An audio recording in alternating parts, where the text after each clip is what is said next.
Are there particular issues around Plano that are of interest to county commissioners for this precinct? Oh, absolutely. I don't know a lot about county commissioners, and so, what particular for this precinct matters? Sure. So we're in a unique situation in Precinct 4. So just, again, county government's kind of an adjunct of state government with locally elected officials. If anybody's seen Stranger Things, I liken it to the Upside Down. Everything's kind of a mirror image. If you haven't seen Stranger Things, then it's a lost reference, sorry. But I got to infuse a little pop culture. But with city governments, home rule cities like Plano, Allen, McKinney, Frisco, Prosper, Salina, we can do anything we want by city ordinance as long as it doesn't violate state or federal law. Counties, upside down. The county can only do what is authorized by state law. We can't just make up stuff, anything we want to do. So the county is like the original subdivision of the state. Like I said, when Texas was first founded, the original subdivision was the county. One of the chief responsibilities for the county is roads and bridges outside of city limits in unincorporated areas. Well, in Precinct 4, we don't have any unincorporated areas. We've got a teeny tiny little 0.1 square mile piece of the Dallas Air Park, which we're not responsible for roads and bridges in. All the other precincts, they have unincorporated areas, which is why we just had an election for an emergency services district, because all the people out in unincorporated areas outside city limits needed fire and EMS. So some of the biggest things that do impact people in Precinct 4, which is most of Plano, west of 75, West Allen, a little bit of East Allen, and the Collin County portion of North Dallas, are water and energy, which the Commissioner's Court is not directly responsible for, roads that go between cities and through unincorporated areas like Custer, anything that says county road but has a more colloquial name like Custer. We have participation and coordination with the cities, but that's one of the biggest things that the County Commissioner's Court does. Is I liken it to, we're kind of the connective tissue between local and state government. Because of the overlap, state government's all down in Austin. County Commissioner's Court is in the county seat, whichever county we're talking about. In our case, it's McKinney.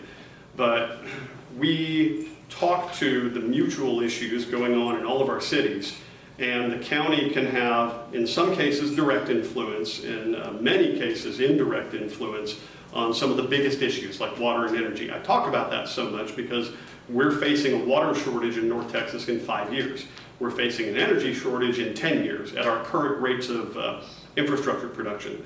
The reason is easy. We're growing like this, and we're producing infrastructure like this. And eventually, that intersection point, we're going to start feeling pain. We might feel it this weekend. I liken it to Snowmageddon because a lot of people lost power and a lot of people lost their water, either because of frozen or busted pipes.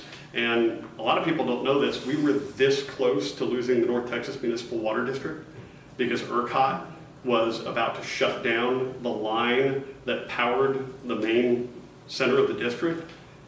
Can you imagine? Can you freaking imagine what would have gone from a disaster to an absolute catastrophe? We had to beg them not to do that, but I digress.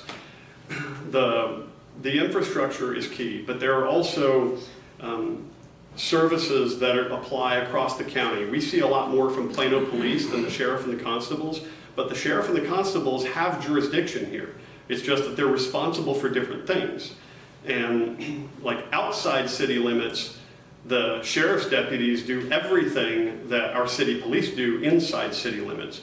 But even inside, you'll see that the sheriff's office sometimes is directing traffic in Plano. They get contracted to do that. The constables have to deliver papers everywhere in sometimes some really inhospitable, behind some really inhospitable doors. So they have jurisdiction across the county. Likewise, the County Commissioner's Court is responsible for funding all the other county offices, not just sheriff and constables, but the tax assessor, collector's office, the district court judges primarily, district clerk, county clerk. None of them get to raise their own money or set their own budgets. They have to work with the Commissioner's Court to get their budget approved. And so all of those services from all those other offices, all of whom have elected appointments or elected officers, have to do with the county commissioners court. And then there are the non-elected, like the elections administrator, whom I actually had the opportunity to appoint. I was part of the elections board by virtue of being the Collin County Republican Party chair. By law, the Republican Party chair, the Democrat Party chair, the county judge, the district clerk, and the tax assessor collector are all on the elections board, and we're responsible for hiring the elections administrator. So after the old administrator, Bruce Sherbert, retired, I was actually on the board that hired Caleb Brutt as the new administrator. Now, we don't get to make most determinations about how Caleb runs the elections administration statutorily, but we do things like what the Commissioners Court did last summer in switching to paper ballots, based on direction from the Secretary of State. So these are all things that impact everybody in the county other than just roads and bridges.